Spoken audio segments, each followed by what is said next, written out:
Tem dias que a gente se arruma com cuidado, escolhe cada detalhe, acredita que merece aquele momento, e a vida decide virar tudo de cabeça para baixo num único instante.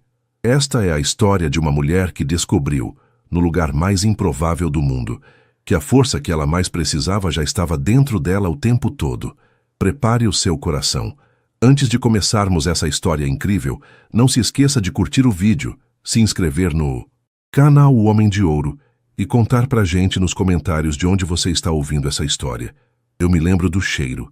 Esse é sempre o detalhe que as pessoas esquecem de mencionar quando falam sobre o próprio casamento, mas o cheiro é o que ficou gravado mais fundo na minha memória. Era uma mistura de lírio branco, a minha flor favorita, que eu tinha escolhido pessoalmente no ateliê da Dona Vera, lá no Mercado Municipal de Curitiba, numa tarde de sábado 2 meses antes, com aquele perfume adocicado de vela de baunilha que a cerimonialista havia espalhado por todo o salão. Era quase tarde quando eu terminei de me arrumar no quarto reservado para a noiva, no andar de cima do Espaço Victória, um casarão reformado no bairro de Água Verde que tinha me roubado o coração na primeira visita, quando as portas de madeira trabalhada se abriram e o sol da tarde entrou em diagonal, pelas janelas altas, e eu pensei, aqui. Eu fiquei me olhando no espelho por um tempo que eu não sei dizer quanto foi. O vestido era de renda portuguesa, com decote barco e cauda curta, que a costureira Marta tinha levado quase 4 meses para terminar, com 3 provas e 2 ajustes de cintura.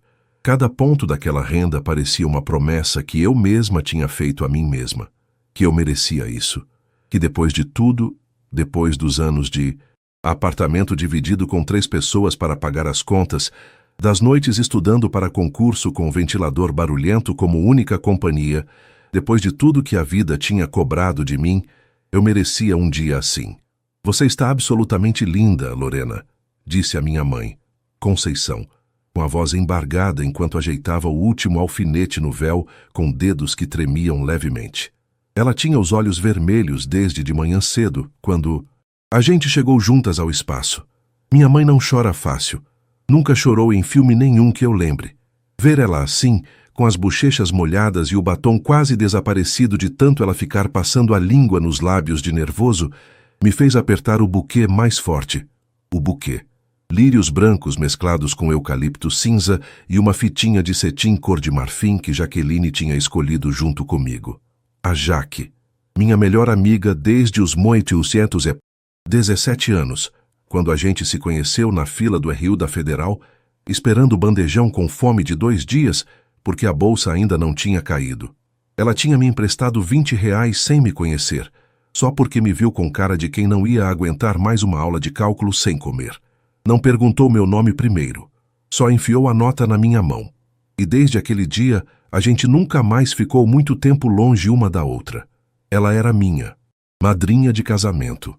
Ela tinha me ajudado a escolher o vestido, o buffet, a trilha sonora. Ela estava lá quando eu conheci o Murilo, numa roda de bar no Batel, 3 anos antes.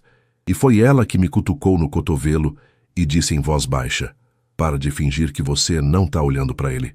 Ela foi quem me disse, quando eu liguei para ela às 2 da manhã, em pânico dizendo que estava apaixonada e não sabia o que fazer com isso, que eu devia ligar para ele no dia seguinte e parar de inventar desculpa para não ser feliz. Ela sabia de tudo. Ela era parte de tudo. Ela foi checar as flores no salão, disse minha prima Cleonice, que estava sentada num canto com o celular nas mãos. Falou que volta já, eu sorri. Claro, a Jaque estava cuidando de tudo até o último segundo. Era exatamente o tipo de coisa que ela fazia. Lá fora, eu ouvia o murmúrio suave dos convidados se acomodando. Eram 62 pessoas. Eu sabia de cor porque tinha feito a lista 3 vezes, cortado e recolocado nomes, discutido com a minha sogra numa ligação tensa sobre os primos que ela queria encaixar de última hora. 62 pessoas que eu amava, ou que faziam parte da vida do Murilo. 62 testemunhas do momento mais bonito da minha vida. A música começou. Era uma versão instrumental de uma música que eu e o Murilo tínhamos dançado na primeira vez que saímos juntos, num bar aqui em Curitiba mesmo, daqueles com madeira velha no chão e cerveja gelada na caneca, e uma banda tocando num canto. Quando aquele som chegou até mim, aquelas notas que eu conhecia de cor, eu senti meu coração subir na garganta, do jeito bom, daquele jeito que parece que você vai explodir de dentro para fora de tanta felicidade e não tem como segurar. Meu pai, Armindo, apareceu na porta com a gravata já torta para o lado esquerdo. Meu pai nunca soube colocar gravata, e isso é uma das coisas que eu mais amo nele, com os olhos brilhando de um jeito que me fez desviar o olhar por um segundo, porque se eu ficasse olhando, eu ia chorar e estragar tudo. É hora, sua filha. Eu olhei para ele por um segundo longo, para a gravata torta, para os olhos brilhando, para as mãos grandes que tinham me ensinado a nadar, quando eu tinha 6 anos e que agora estavam ali, estendidas para mim, me oferecendo o braço para eu atravessar o corredor de flores. Eu engoli em seco e tomei o braço dele. Eu respirei fundo. O corredor que levava até o salão tinha o piso de madeira escura encerada que rangia levemente a cada passo, e eu ouvia cada estalo embaixo dos meus saltos de cetim, como se fosse o tic-tac de um relógio contando os últimos segundos de uma vida e os primeiros de outra.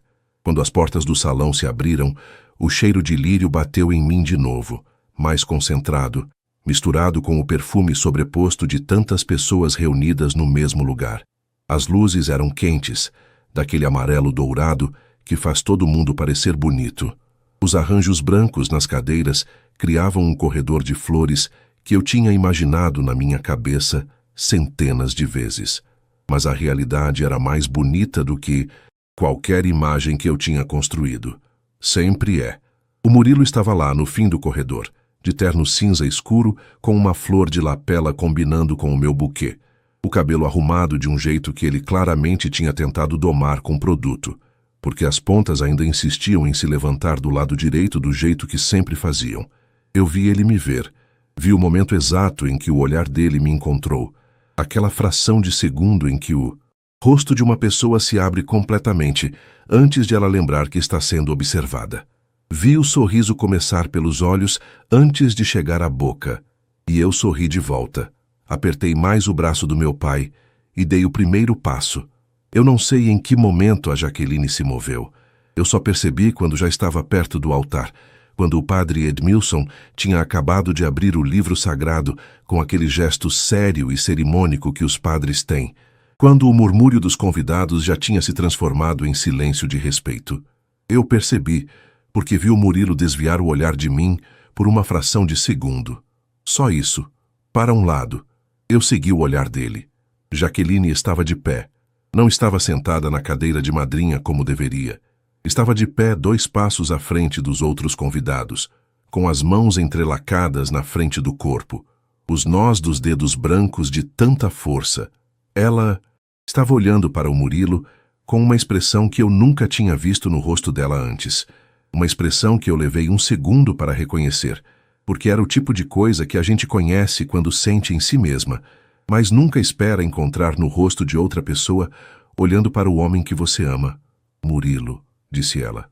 A voz saiu baixa, mas o salão estava completamente silencioso e aquela palavra chegou em cada canto. Eu preciso dizer uma coisa antes que seja tarde demais. O mundo inteiro parou. Eu ouvi alguém prender a respiração. Acho que fui eu. Eu te amo. Jaqueline engoliu em seco. A garganta dela se moveu visivelmente. Eu sei que não devia. Eu sei que não é a hora nem o lugar. Mas eu te amo há mais tempo do que eu sei nomear. E se eu deixar esse momento passar sem dizer, eu não vou conseguir me perdoar. Você merece saber. Eu olhei para o Murilo. 5 segundos. 5 segundos que eu consigo reviver de olhos fechados até hoje, com nitidez de fotografia. O queixo dele levantou levemente. Os olhos não piscaram. Ficaram fixos nela com uma intensidade que eu tinha visto antes, mas nunca direcionada assim. O peito subiu e desceu uma vez, fundo. A mão que segurava a minha apertou, ou afrouxou. Nunca consigo ter certeza quando me lembro. E ele não disse nada. 5 segundos de hesitação. Diante do altar, no dia do nosso casamento. Era tudo o que eu precisava saber. O padre Edmilson disse alguma coisa que eu não ouvi. Alguém do fundo do salão soltou um murmúrio. Eu senti o braço do meu pai se firmar mais forte no meu. como se ele soubesse que eu estava prestes a escorregar. Mas eu não escorreguei. Algo aconteceu dentro de mim, naquele momento, que eu não sei nomear completamente. Não foi só raiva. Foi como se um vidro rachasse devagar, mas em vez de implodir, ele simplesmente assentasse, ficasse quieto, e do outro lado do vidro rachado aparecesse uma clareza fria e perfeita que eu nunca tinha sentido antes. Eu abaixei os olhos para o buquê que segurava, os lírios brancos, cada flor escolhida com cuidado, cada detalhe pensado, planejado, sonhado por mim. Eu dei 2 passos em direção a Jaqueline. Ela me olhou. Os olhos dela estavam molhados, e havia no rosto dela uma expressão que misturava terror com algo que eu levei tempo para entender. Alívio. Como se ela tivesse carregado aquilo por tanto tempo que tirar do peito, mesmo daquele jeito, mesmo ali, era algum tipo de libertação para ela.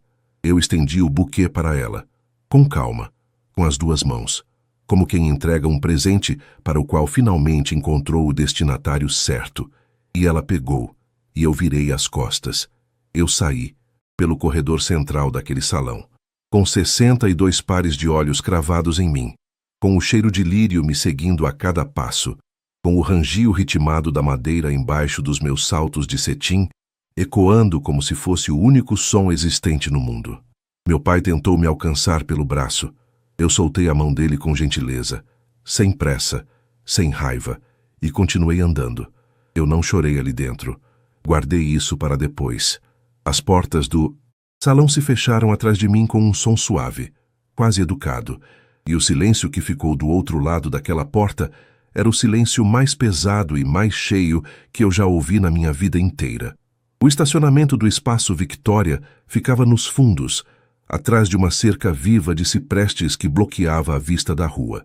Eu me sentei no meio-fio lá, no asfalto frio de julho, com o vestido de renda portuguesa espalhado ao redor de mim, como se eu fosse uma flor que alguém tinha arrancado e jogado no chão. Os saltos eu tinha tirado já no corredor e eles estavam do meu lado, apontando para direções diferentes, como se também não soubessem mais para onde ir. O frio de Curitiba em julho é seco e honesto, aquele que entra pelo nariz e desce até o peito, que faz a garganta arder levemente e obriga a gente a respirar mais devagar. Eu não tinha pego casaco. O vestido era de manga curta. Eu não senti o frio por um bom tempo. Eu não sentia quase nada por um bom tempo. Era como se o corpo tivesse entrado num modo de emergência que desliga os sentidos não essenciais para economizar energia para o que realmente importa. Meu celular começou a vibrar uns 3 minutos depois que eu me sentei. Primeiro foi a minha prima Cleonice, depois minha mãe, depois um número que eu não reconheci. Devia ser alguém do salão que tinha pedido meu contato para alguém, depois o Murilo. Eu coloquei no modo silencioso e fiquei olhando para o aparelho vibrar no asfalto como um inseto que não consegue parar de se mover. Havia algo quase absurdo naquilo. O mundo inteiro tentando entrar em contato, e eu sentada no asfalto de um estacionamento de casarão com um vestido de 4 meses de costura e os pés descalços. Foi a Cleonice que me achou primeiro. Ela sempre foi a mais rápida da família, de raciocínio, de pernas, de reação.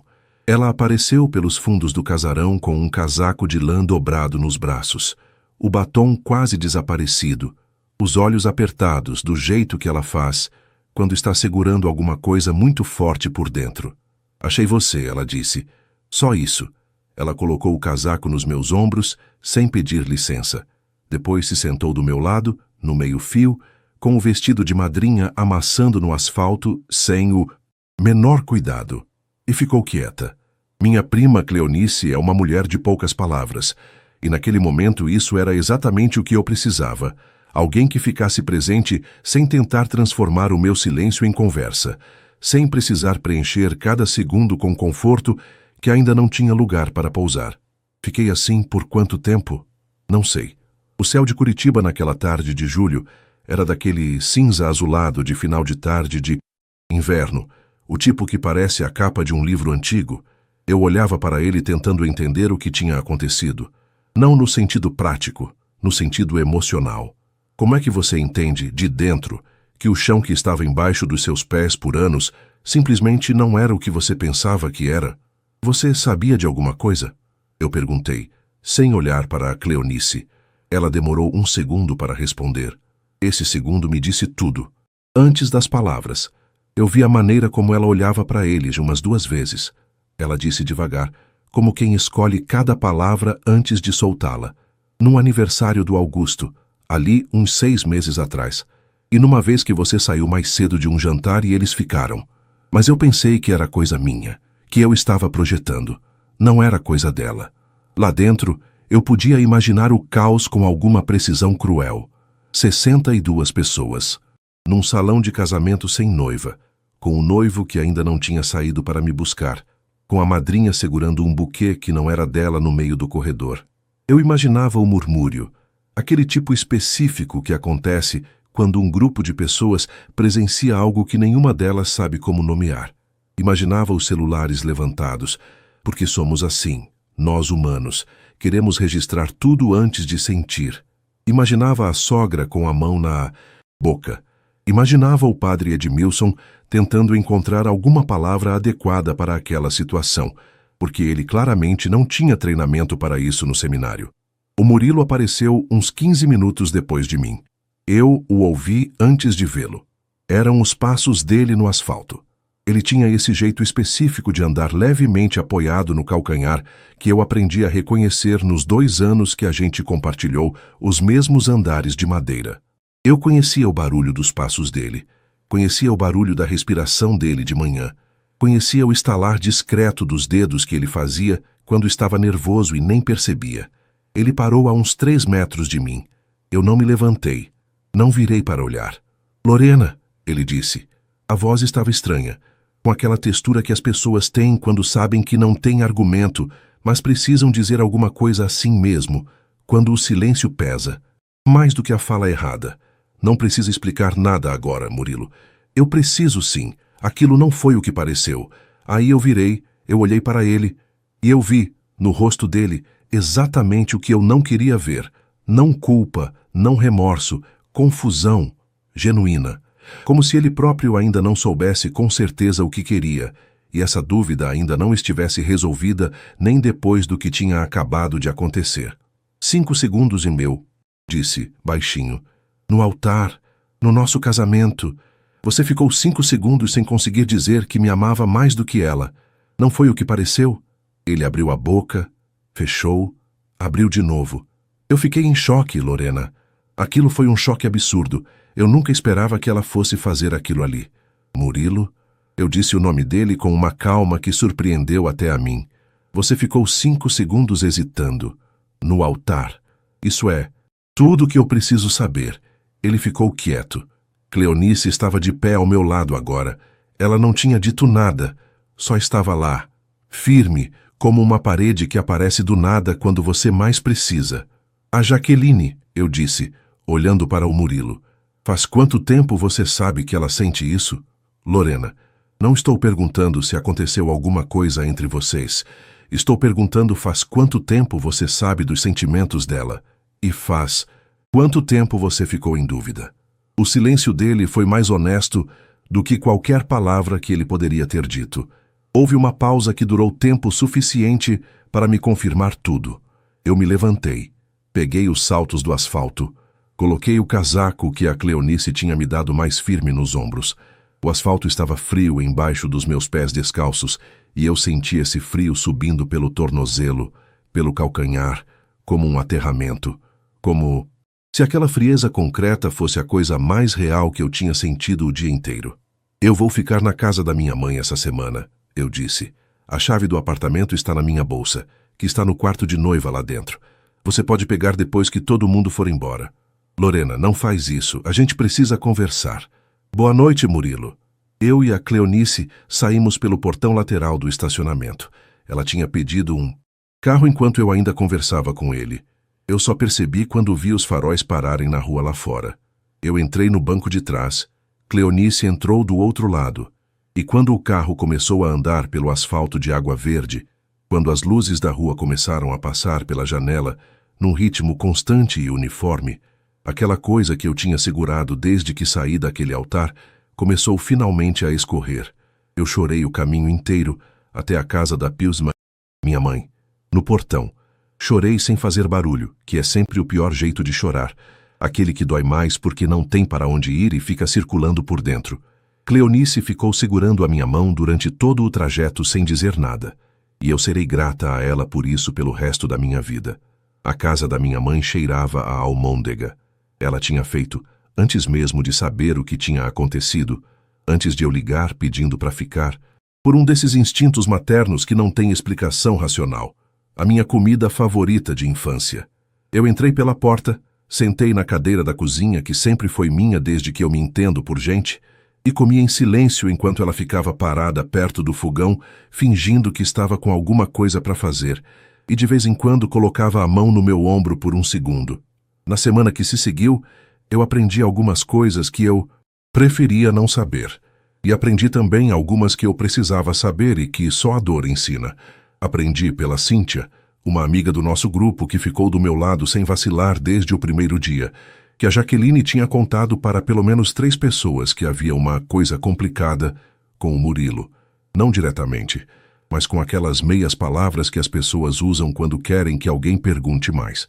Ninguém me contou, porque ninguém queria ser portadora de uma notícia dessas. Aprendi também, numa manhã de terça-feira, que solidão dentro de uma cama de casal é diferente de qualquer outro tipo de solidão. Que o espaço vazio do outro lado tem uma presença própria, uma ausência que pesa. Que eu ficava dormindo no meu lado com as costas viradas para o centro da cama, como se o espaço do outro lado fosse algo que eu precisasse proteger ou evitar. Aprendi, pelo próprio Murilo, em uma conversa por mensagem 10 dias depois, porque eu precisava resolver questões práticas sobre o apartamento que a gente alugava juntos, que eles tinham se beijado uma vez, há 6 meses, numa festa que eu não fui porque estava de plantão. Uma vez, como se isso fosse uma unidade de medida que tornasse a coisa menor. Eu li essa mensagem sentada na mesma cadeira de cozinha da minha mãe, com uma xícara de café que tinha esfriado antes de eu chegar até ela, e pensei: uma vez foi suficiente para plantar uma dúvida que durou 6 meses. Uma vez foi suficiente para alguém hesitar 5 segundos num altar. Aprendi que dor não avisa quando vai passar. Ela simplesmente recua, de pouco em pouco, como uma maré que baixa devagar demais para perceber no momento, até que um dia você olha para trás e vê que já está mais longe da beira do que imaginava ser possível chegar. E aprendi que às vezes a coisa mais corajosa que você pode fazer dentro de um salão cheio de gente, diante das pessoas que você mais ama, no dia que você mais planejou, é simplesmente virar as costas e sair com a cabeça erguida. Porque manter a dignidade quando tudo desmorona é a única vitória que ninguém pode tirar de você. Antes de terminarmos essa história incrível, confira se assiste no canal O Homem de Ouro. Se inscreva. Deixe o like e diga para a gente nos comentários de onde você é. 3 meses depois do casamento que não aconteceu, eu estava morando num apartamento de 1 quarto no Rebouças, num prédio com janela voltada para a rua Brigadeiro Franco, de onde eu ouvia o barulho do tráfego todas as manhãs enquanto tomava café. Era um apartamento pequeno que eu tinha alugado no meu próprio nome, com os meus próprios documentos e a minha própria renda. Parece óbvio escrever isso assim. Na época, não parecia. Eu tinha passado quase 2 anos pensando em a gente quando tomava qualquer decisão. Onde a gente vai morar, o que a gente vai comprar para a cozinha, quando a gente vai visitar os pais. Voltar a pensar em eu foi um processo que levou mais tempo do que eu esperava e foi mais libertador do que eu imaginava que seria. Não é que eu fosse melhor do que a gente, é que eu era meu. E eu tinha esquecido como isso era. O apartamento do Rebouças eu decorei com calma, aos poucos, com as coisas que eu gostava e só. Nada tinha sido escolhido pensando em agradar alguém ou evitar algum comentário. A estante era daquele tom de madeira clara que o Murilo nunca gostou. O tapete da sala era cor de terracota, que ele teria chamado de exagerado demais. As plantas, eu tinha 4 agora, todas vivas, o que por si só já era uma conquista considerável para mim. Ficavam espalhadas na janela do quarto, perto da luz da tarde. De manhã, quando eu acordava e via o sol chegando nelas, havia uma satisfação silenciosa nisso que eu demorei um tempo para reconhecer Como felicidade simples. A felicidade simples tem esse jeito de se esconder entre as coisas grandes até que você aprende a procurá-la nas pequenas. No trabalho, as coisas tinham tomado um rumo que eu não esperava. Eu trabalhava numa empresa de arquitetura e interiores no centro de Curitiba, como gestora de projetos, e 3 semanas depois do casamento, numa terça-feira de manhã completamente comum, meu chefe, o Augusto, me chamou na sala dele e fechou a porta. O que nunca era bom sinal, mas dessa vez foi. Eu sei que você passou por uma coisa muito difícil, ele disse, direto como sempre foi, sem enrolação. E por isso mesmo eu quero te oferecer isso agora, porque eu acho que você precisa de algo para se dedicar de verdade, algo que seja completamente seu. Era a coordenação de um projeto grande, uma reforma de um espaço cultural no bairro São Francisco, um casarão histórico que uma fundação privada queria transformar numa galeria e centro de eventos. Prazo de 8 meses. Orçamento que era 3 vezes maior do que qualquer coisa que eu tinha gerenciado antes. Era assustador do jeito certo. Eu aceitei na mesma hora, antes de terminar de ouvir os detalhes.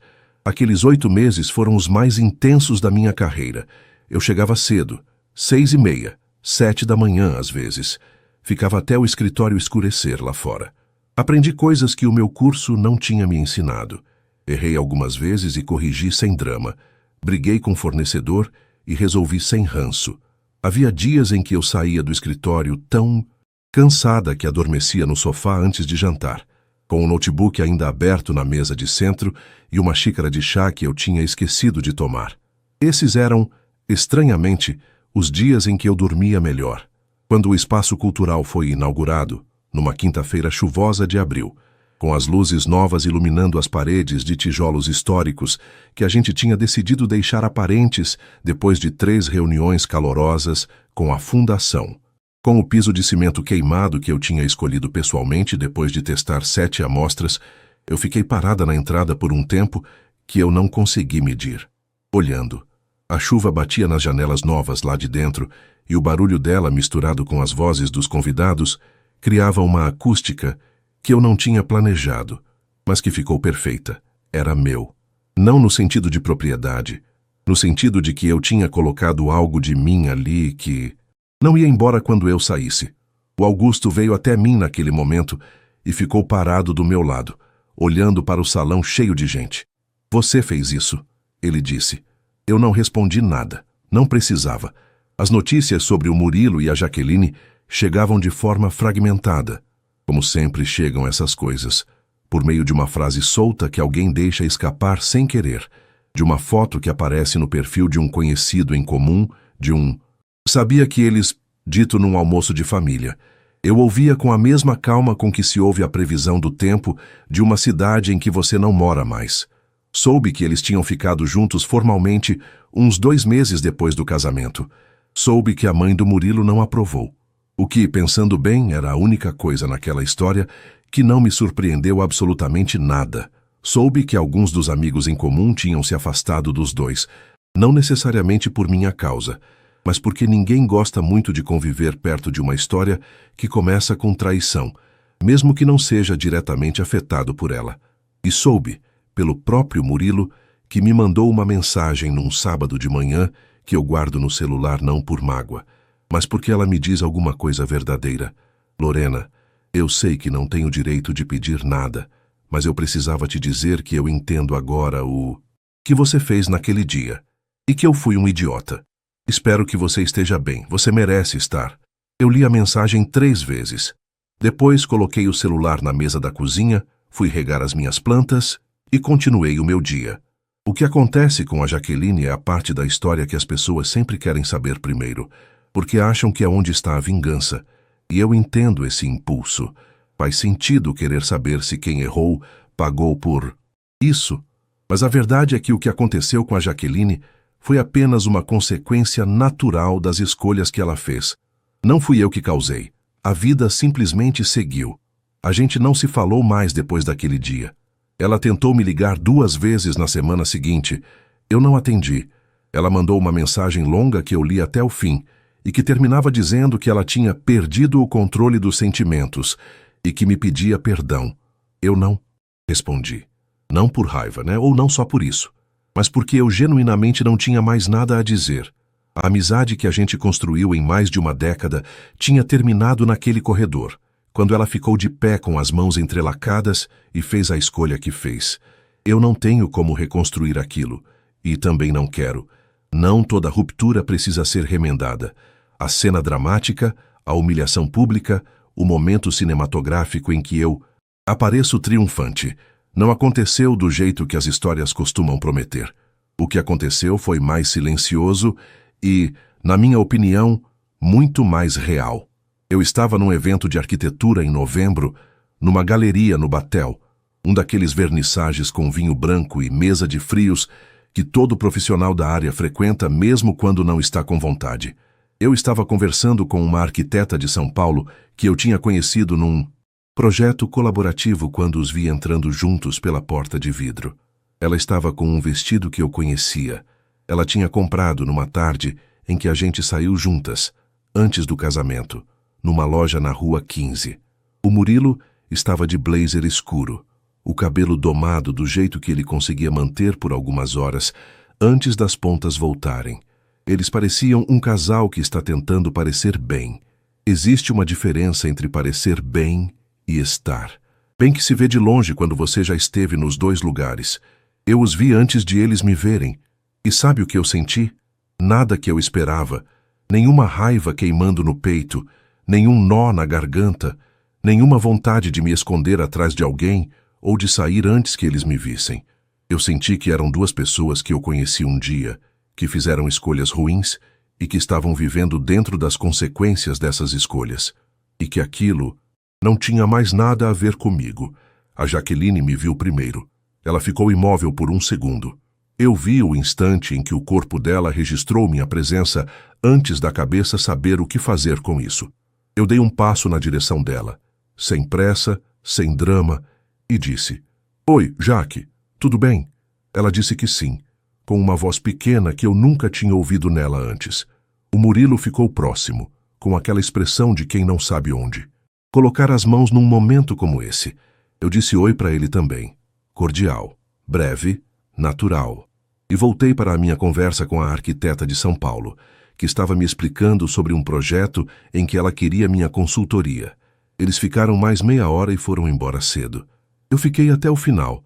Tomei um segundo copo de vinho e saí pelo Batel naquela noite de novembro, com o casaco aberto, porque o vento estava bom e o ar estava daquele jeito nítido de Curitiba no fim do outono. Aquele que faz a gente enxergar as luzes da cidade com uma clareza que o verão não dá. No caminho de volta para o Rebouças, passando pelas ruas do Batel, com o casaco aberto e os passos no ritmo do vento, eu pensei em tudo que aquele dia tinha sido um ano antes: a lista de convidados, as flores, o vestido, o cheiro de baunilha. E pensei em tudo que aquele dia era agora. Uma noite de novembro boa, com vinho razoável e uma conversa interessante com uma arquiteta talentosa que me queria num projeto. Eu parei num posto para comprar um achocolatado gelado, um hábito que tenho desde a faculdade e que o Murilo sempre achou infantil. Bebi na calçada olhando para o tráfego na Brigadeiro Franco e sorri, do jeito que se sorri quando você percebe, de verdade, que está bem. O buquê de lírios que eu dei para a Jaqueline, naquele dia, ela jogou fora. Eu soube por uma amiga comum que ela ficou segurando no salão por um tempo, sem saber o que fazer, e que as flores murcharam antes que alguém pensasse em colocar água. Lírios não duram muito fora da água, mas eu fico pensando que talvez aquilo tenha sido o presente mais honesto que eu poderia ter dado. Não as flores, o que elas significavam. Você pode ficar com isso. Eu não preciso mais.